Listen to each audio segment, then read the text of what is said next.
Y principios básicos. Habilidad.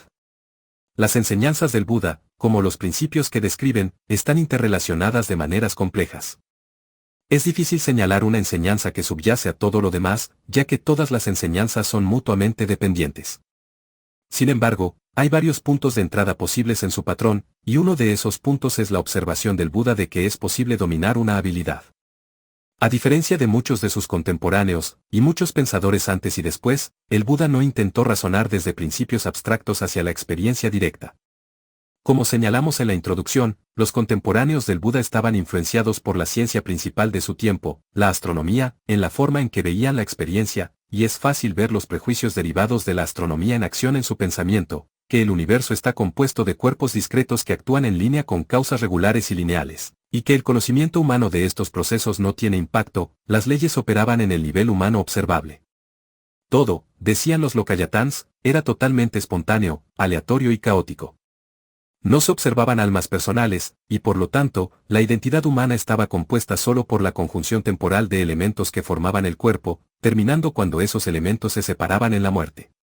De manera típica de su enfoque de los problemas, el Buda evitó ambos lados de este argumento al enfocarse directamente en el nivel de la experiencia inmediata y explorar las implicaciones de las verdades que ambos lados pasaban por alto. En lugar de fijarse en el contenido de las visiones expresadas, consideró las acciones de aquellos que expresaban las visiones. La lógica, ya sea del determinismo total o del caos total, debe terminar en la conclusión de que la acción intencional es inútil, y sin embargo, los adherentes de ambas escuelas continuaban actuando de maneras intencionales. El hecho de que cada lado avanzara una interpretación de la realidad implicaba que ambos estaban de acuerdo en que había formas hábiles y no hábiles de acercarse a la verdad, pues cada uno insistía en que el otro usaba formas no hábiles de observación y argumentación para avanzar sus visiones. Por lo tanto, el Buda miró directamente a la acción hábil en sí misma, elaboró sus implicaciones al ver el conocimiento mismo como una habilidad, en lugar de un cuerpo de hechos, y encontró que esas implicaciones lo llevaron hasta la liberación. Ya hemos tocado cómo las implicaciones extraídas del hecho de la acción hábil dieron forma a los contornos principales de las enseñanzas del Buda. Será útil revisar esas implicaciones aquí. Para empezar, el hecho de que las habilidades pueden desarrollarse implica que la acción no es ilusoria, que realmente da resultados. De lo contrario, no habría tal cosa como habilidad, pues ninguna acción sería más efectiva que otra. El hecho de la habilidad también implica que algunos resultados son preferibles a otros, pues de lo contrario no habría sentido en intentar desarrollar habilidades. Además, el hecho, enseñanza sobre las 4 nobles verdades, el seo surgimiento dependiente y la condicionalidad de esto / aquello. Otras facetas de la acción hábil también explican puntos más detallados dentro de este marco. Por ejemplo, la exploración del Buda del estrés y su origen, a la luz de la acción hábil, proporcionó el análisis de los eventos mentales y físicos, nombre y forma, nama rupa, que jugó un papel central en la segunda noble verdad expresada en términos de seo surgimiento dependiente.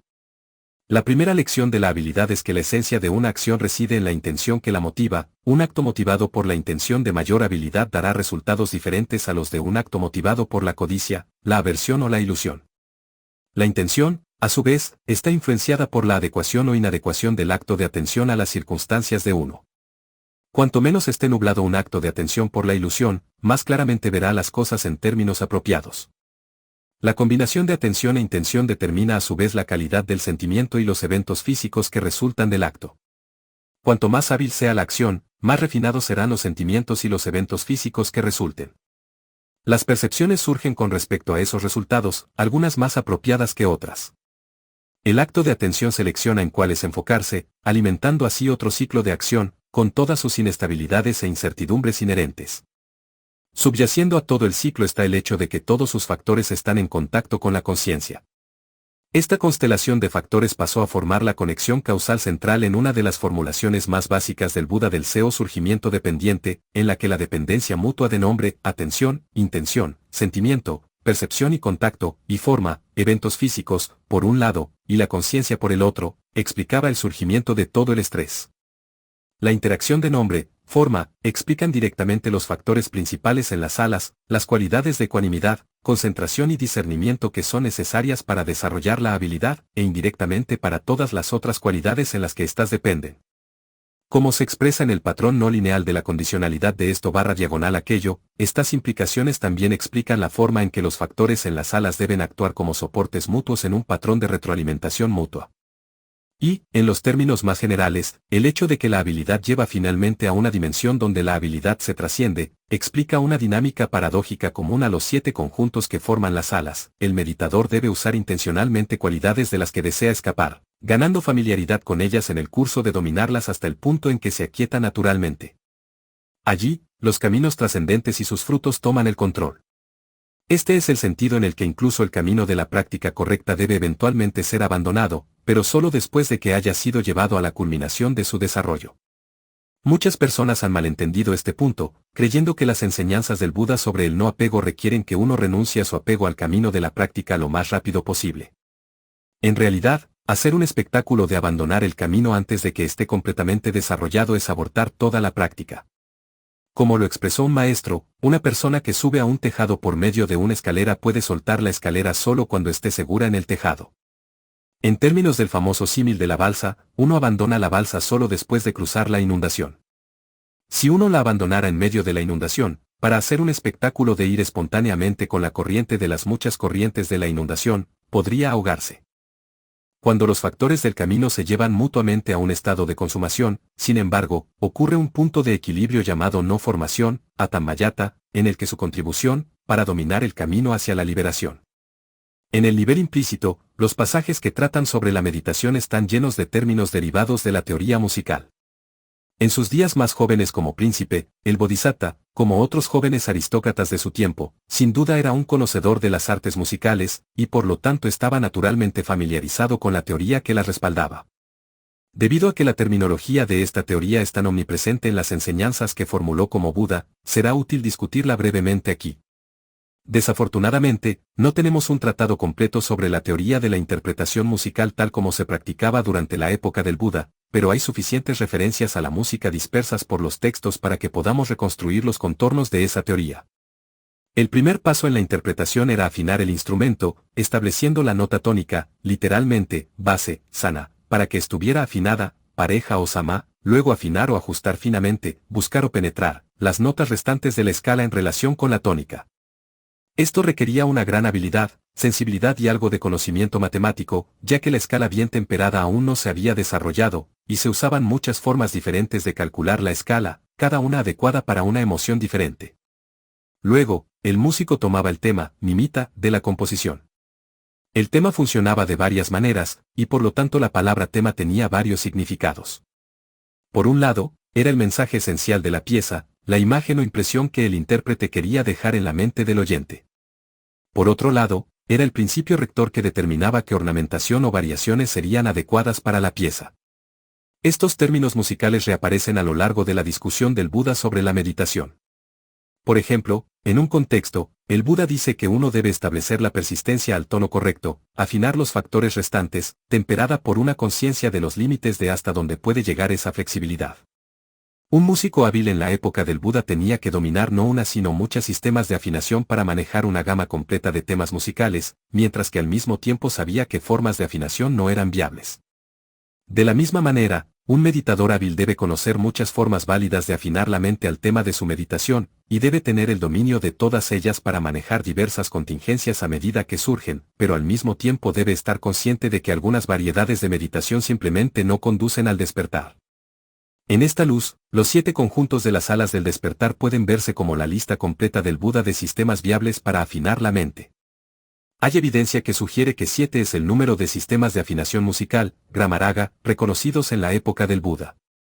La implicación aquí es que cualquier camino de práctica que se desvíe de estos sistemas sería como un instrumento afinado a una escala discordante, y no estaría en armonía con el camino del contemplativo, Samana, que apunta a una vida en sintonía, Sama, con el Dhamma.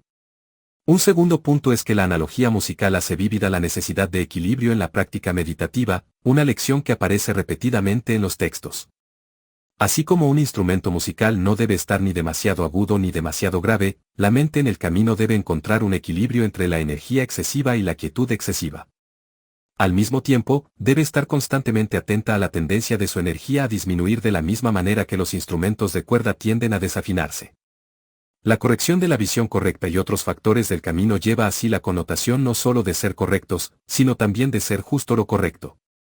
Un tercer punto es que esta analogía ayuda a aclarar los pasajes en los textos que hablan de alcanzar la meta sin esfuerzo.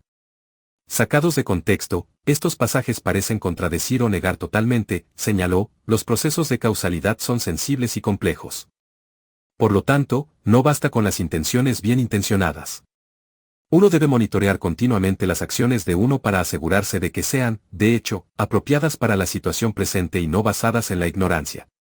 La ilusión, incluso la ilusión bien intencionada, es una fuente de actos no hábiles. Por esta razón, uno necesita observar constantemente las acciones y sus efectos para que las buenas intenciones puedan convertirse verdaderamente en hábiles, y las acciones de uno puedan hacer justicia a las condiciones específicas del aquí y ahora producidas por el proceso de la condicionalidad de esto / aquello. En segundo lugar, la distinción entre hábil y no hábil proporciona una explicación perspicaz para las causas del comportamiento bueno y malo. Esta distinción no se limita a los valores de ninguna sociedad en particular, y evita la cuestión de si los seres son inherentemente buenos o malos. Cuando las personas actúan de maneras malas, es porque carecen de habilidad en la forma en que piensan; cuando piensan de maneras hábiles, naturalmente harán el bien. Debido a que la habilidad es algo que puede adquirirse, el camino hacia la bondad está abierto para todas las personas que desean ser buenas, sin importar cuán mal hayan actuado en el pasado. El canon cuenta historias de personas que habían cometido fechorías y, al darse cuenta de sus errores, los confesaron al Buda. La instancia más impactante fue el rey Ajatasattu, Digha Nikaya II, quien había matado a su padre para asegurar su posición en el trono. A pesar de la gravedad de la acción, el Buda aprobó la confesión del rey, en lugar de aprovechar cualquier sentimiento de culpa que el rey pudiera haber tenido, lo alentó en su determinación de enmendar sus caminos, añadiendo que es una causa de progreso en el noble camino si uno reconoce sus errores como tales y resuelve no repetirlos. Por lo tanto, siempre es posible comenzar de nuevo en la vida, consciente del mal karma pasado y resolviendo enmendar los caminos, sin estar agobiado, donde el Buda dice que uno debe tomar nota de lo que las personas sabias censuran y elogian. En otras palabras, uno debe verificar las propias percepciones contra las de personas de carácter recto y experiencia sólida, pues hasta que uno alcance el despertar, las percepciones de uno están destinadas a ser parciales y sesgadas. Es por esto que el Buda dice que la amistad con personas admirables, que comienza con la capacidad de reconocer a personas admirables, es la totalidad de la vida de práctica. La interacción entre la atención apropiada y la amistad con personas admirables en el dominio de las cualidades mentales hábiles está bien ilustrada.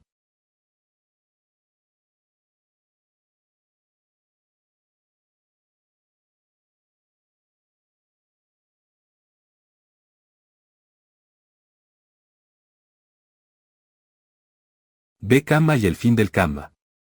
En las enseñanzas del Buda, el Kamma, en Pali, Kamma, que significa acción o acto intencional, es un concepto central para entender las relaciones causales y el camino hacia la liberación. El Kamma no se refiere simplemente a los resultados de las acciones, sino a los actos conscientes impulsados por la intención, cetana. El Buda enfatizó que la calidad de la intención determina la naturaleza del Kamma; las intenciones hábiles conducen a resultados beneficiosos, mientras que las intenciones no hábiles generan sufrimiento. El Buda, en el Anguttara Nikaya 6, 63, afirmó: intención, digo, es el Kamma. A través de la intención, uno genera Kamma por medio del cuerpo, la palabra y la mente. Esto indica que el Kamma no es solo una acción externa, sino el resultado de procesos mentales internos.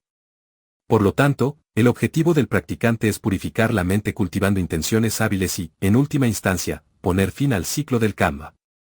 El fin del Kamma no implica detener toda acción, sino cesar aquellas acciones que generan sufrimiento y esclavitud. Mediante el desarrollo de la comprensión de las cuatro nobles verdades, Ariyasaka, y el seo surgimiento dependiente, Paticca Samuppada, el practicante puede identificar y erradicar las causas que perpetúan el ciclo del Kamma, el sufrimiento y la ignorancia.